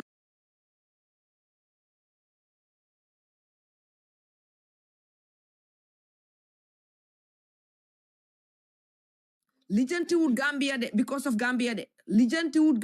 government Adama Barrow because of Adama Barrow askani Gambia bi ñu nekk fofu de dedet. Mom liñ ko yoni moy si ñun si diaspora bi. Motam Ismaila Ceesay say bu ubé gémiñam bi limo lépp lu mo wax rek.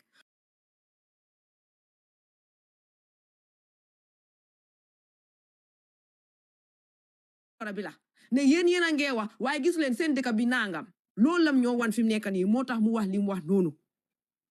ana problème yi America ak George Floyd lu mu defa Gambia loo xam ne wax nañ ko ñaar fukki at si gannaaw koo xam ne ñëpp fàtte nañ histoire boobu tegee ko boor nit ñaa ngi wax léegi yeneen current situations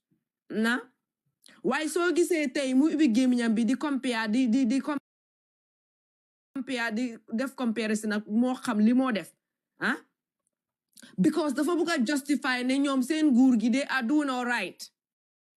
te moom xam na ne ba fii ba 10,000 years sax loolu is not possible kenn du ko jënda from them kanamam gi mel ni waay su ma waxee li ma ko bëgg a wax dañ maa génne si téléphone bi fi mu nekk nii mel ni ganaar fa moo génnee lu bonam li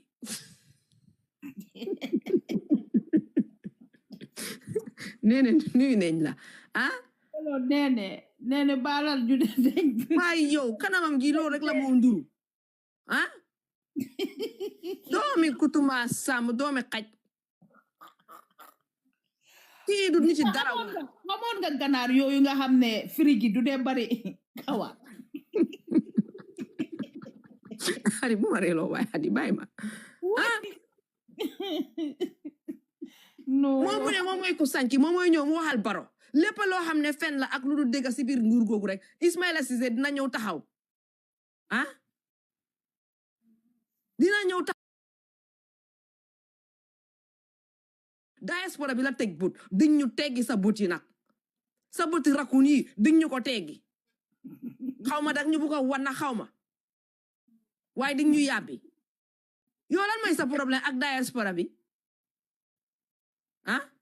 yow dëkkuloo si diaspora bi doo ñemee jàmm nga toog fa nga toog noonu lekk sa dépasse ak sa Tuesday fenkat bi nga doon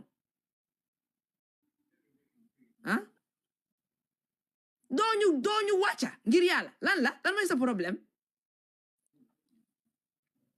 su fekkee sa boss sa godfather bi moom nga bugg a please ori hadi wax ko gisuloo ñu dafa leen dem de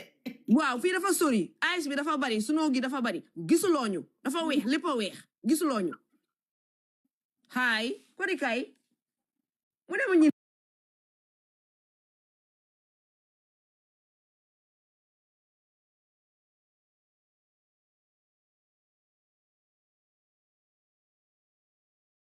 yow America ak Europe bi nii nit ñi di daw di dugg si gaal yi di dee si yoon bi nekk si Nicaragua xaw ma naka lañ ko dee ooyee sax pour ñëw America fii pour ñëw tekki fi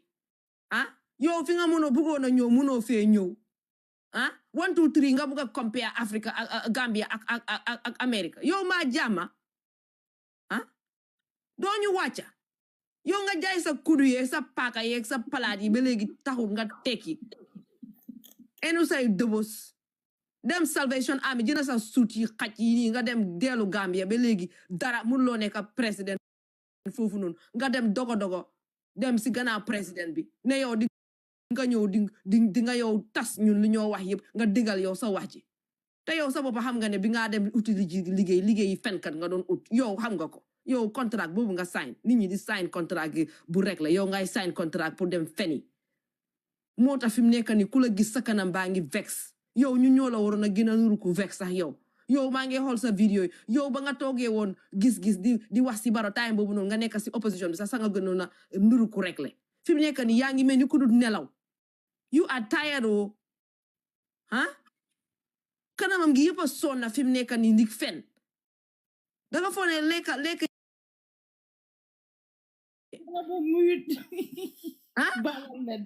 dafa tray ba sonna riba bi munta jaala du ñëpp la riba jig de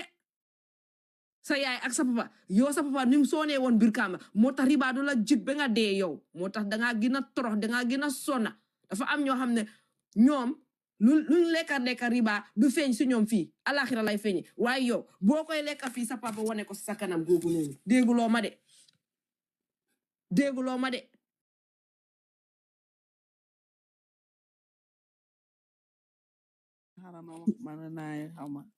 I'm saying hello to all of you here. Last week, Mane. Nit ndax dañ nangu ndax Adama Barrow moom su taxaway xay su fekkee nit la taxawal su waxee ne kooku moo wéy ndax nit ñi dañ yëpp dañoo dugg si ron table bi ak ron lal yi Gambia ñun man xamoon naa ne duñ nangu ñun ñu vote wante ñii one of them Alma moo jiite moom maa ngi ko xool ni léegi ni sax mu ngi kër Fatou di wax foofu noonu few days ago moom moo nekk moom is one of them ku nga xam ne daf ko reject waaw léegi Gambia ñi dañ soxor añaan bon mu ngi mel ni ñun bokkuñ si dëkk bi ñun kay moom kay ñun dafa mel ni ñun xaw ma naka lañ ñun outcast lañ loolu lañ ñu tiyee ñun yu bon lañ ñi Adama Barrow ak government am bii nii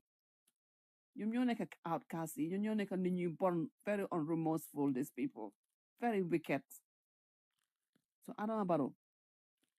Barrow Gambians su fekkee ne léegi xamoon nañ ne doo leen nangu pour ñu vote parce que suñ nangee loolu rek ku fa nekk rek ku munta mel soo defee lu bon rek Gambian ñu nekk diaspora dinañ bokk ak nit ñi nekk si dëkk bi pour ñu génne la si toogu boobu noonu parce que kenn yaayam ak papaam moomut Gambia ñun ñëpp a ko em ñun ñëpp a fa em te Ismaila Ceesay mii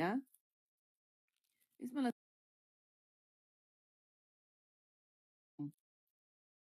there's very very selfish people very very selfish naka nga naa nekk foofu noonu ngeen amuleen yërmande Gambian si ñun ngeen mel nañu te si neexee yàlla government ni Adama Barrow dafa dem bu yéen bugg ngeen ko bugg leen ko dafa dem ba pare da ngeen naa nekk di tambambaalu street of Gambia kenn du leen yërëm sax su neexee yàlla incha allah yàlla ak weeri koor bi ni na la ñaan yàlla na yàlla jàppal ñu suñu ñaan bi Adama Barrow nañ raxas ak moom 2026 yàlla nañ ko fekkee ñun yëpp su neexee yàlla na fa génn de lu mu xew xam nga Gambian si loolu lañ moo war a xam loolu ma nekk nii ECOWAS duñu mun a génn si dëkk boobu noonu de ECOWAS man duñ fa génn ami may ma your money rule si fii soo eggee danga mute loolu mooy respect ñi nekk fii yëpp juka mute na la nga on mute ma mute la nga on mute that time be I will drop you continue ami not you your continue like your money yeah so kon young money yoo xamuloo ma de danga fogoon ne dama doon waxantu wala whatsoever fii ku fi duga si grind xaw ma moom APRC la 100% waaw man awma problème yi APRC wala whatsoever kii fii ku fi danga mute su la juka muy de nga keneen Adama Barrow mu ne moom du taxaw ñun ñëpp lañ two of these options dafa nekk ñun yëpp ay nekk the same su ñun ñu ne ko ne Adama Barrow NPP no more Adama Barrow yourself and any person you have put here none of them even if you claim that you won the election we don't want to hear the word NPP Adama Barrow noonu lañ ko taxawal rek téye rek ñu wax ko na mu dem suñ deful loolu noonu ñun xay su fekkee ne ñu ngi wax ne ñi ñu ngi foofu noonu ñun bëgguñ na la duñ def dara gars yi dañoo toog foofu noonu rek duñ yëngatu duñ def dara comme 2021 lu xewoon parce que nit ñi dañ dem di déglu di wax ne kaddu keneen la ñoo xaar nit ñëpp a em si dëkk bi xanaa man kalifa man damaa ñëw wax ne yéen yëpp génne lan si tali bi yéen soo leen ko xalaatut man du ma ñëw mu wax ne ngeen génn si biti ngeen dem fight seen right man su ma bëggee génn man suma boppa on my own dama génn ma dem loolu gis nañ ko fii nii lu tax nit ñi di wax ne dégguñ dara waxuñ amuñ benn instruction loolu moo tax 2026 nag su fekkee loolu la ñoo xaar nañ dem ñun yëpp ñu tëdda si suñu lal yi bare ñu nekk si ron table yi ak roni lal yi ñu teg ne dañ génn si torox bii nii kii botam bi nuroon ni cakku nii ak gémmiñam bi ak noppam bi nuroon ni rabbit jërëjëf waay mi def lim dee bugg a wax yëpp sax du ko dee mun a wax si sax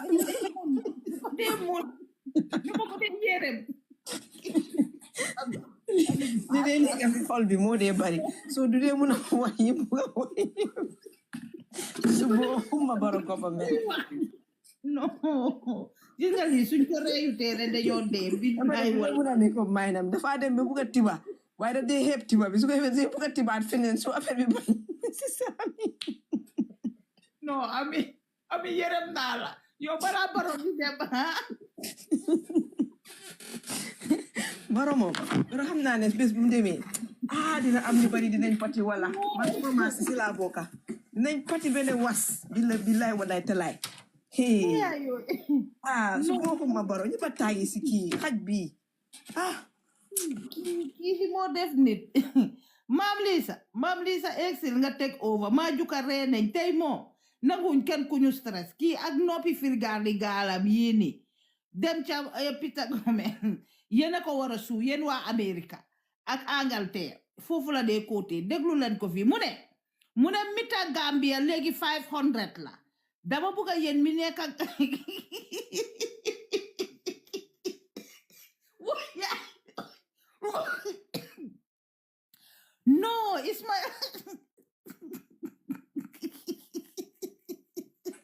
No, Ismaila dul rek la dégg. Dama mun a fen de. Mu ngoog nee na fekkee na wax ji. Nee na lu tax yow sa caamen ji mun a fen. Ah? Ismaila Ban fen caamen noonu? rek la dee def nekkete. Ah? No, this guy is crazy. Lu waxati? Fen rek. Xanaa lu mu waxut kañ la ñoo wax. Kii lu mu wax dafa bari di. Ah? Gis loo mu nga toog foofu di compare Gambia ak fële naan waaw gis loo ñun police ya George Floyd ba ko police ba reyee nekkut ne police chief ba moo ko wax mu dem rey George Floyd waaye ñun tamit kon Baro waxul kenn mu dem police bi mu def naka dara waaye police ñu ngi jéem a wax ji sax moo amul maana fii kan ma fa Baro moo wax police IGP bi mu def dara xanaa baaxum la moo waxee baaxum bi moo tax mu isi wax jooju noonu Hadi déedéet waaye police bi demoon ci kombo gi xaw ma gunjur la xaw ma saañang ki doon saaga paa bi ki doon sa waaye léegi kan moo fi toog wax ne baro la lan la lu moo defend nii lan la moo defend si bay compare notes no Ismaila Ceesay di dara this guy is crazy Guilty conscience. It's just guilty conscience, right? waaye moom lu moo wax sa lu moo isi sa ñun laajuñ ko loolu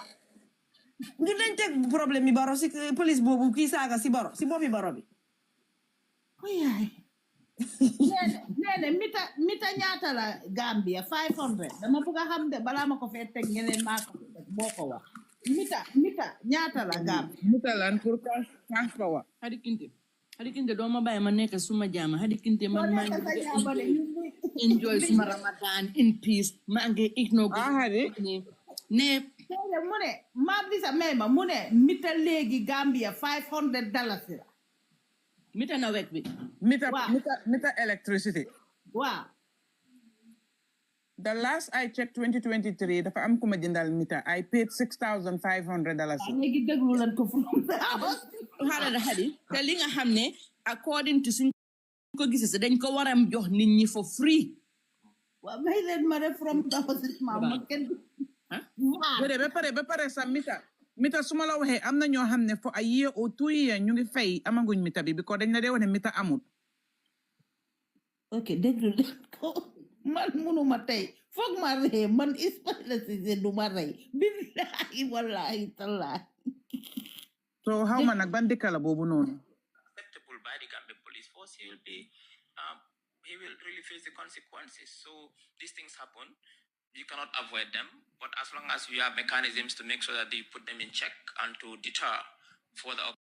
occurrences. Now, what this shows is that for me, it's a lesson. When I saw it, it's a lesson for me. I was being posited now. Who polices the police? Now the public polices the police through social media. Now the police officers now, or any other officer or public servant who is serving the public out anywhere, you be now extra cautious in your behavior because you'll know that the public is watching you through social media, that now gonna days when you can do things and then you put it under the carpet. So this is good for in terms of going forward. It shows now that there is someone who can now police the police. Well, the public is policing everybody. Good morning, Uncle Peter. Dr. Ceesay, did he provide the number of personnel who went to the UN General Assembly? In one of your discussions with him, you precisely told him that it has taken over 3 months. Always escapes me, Peter. I promise. Next Tuesday, I'll bring it. No, I totally forgot. You need to remind me, Peter. It's not intentional. I totally forgot to really inquire, but I'll find out. I know what I'll do. I'll talk to Mort Ceesay. Maybe he can provide that for you. No, I'll tell him to remind you, to give you the. No, I will definitely want to bring that. Yeah, because it keeps. It's been a perennial question. But despite the fact that Nigeria as a country has helped the Gambia like no other since her independence in 1965. Anyone for that, the law is the law. That's what the law says. It has to go through a process. It has to go to the parliament. Parliament is those are represented. They represent people there. The 53 constituencies that have been elected by the people represent their constituencies. So it depends on the kind of representation they have. You know, there are different representation. They have mandate, they have delegate. Some go to parliament, some countries, in terms of their representation. The model of representation is called the mandate. the mandate means the party. You cannot go against the party line, and defections are rare. When the party campaign on an agenda in their manifesto and say, if we come to power, we are going to raise taxes, and that is taken to parliament, for example, the lawmaker representing that party should vote based on the party line, and that's why what they call a chief whip, who holds whip and ensures that everybody falls in line on the party. That's what they call a delegate. Delegate representation is that you don't go with clear instructions. You don't go with clear instructions. You go and think.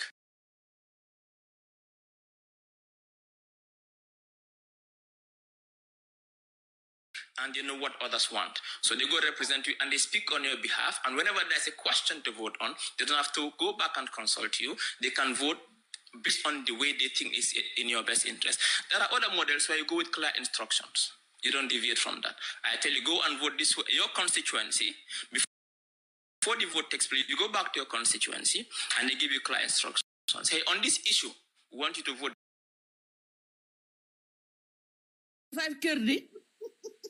Hasbunallahu high. 195 meters. It's 195 kir. 195,000 la bugawa. Bibaro don konte ñaata tourist ñoo fi ñëwoon lan la waxoon? Wow, 24, 46, how much naka? It's a language. It's a language. Between 2017, 195 meters lañ am si Ismaila Mbaye.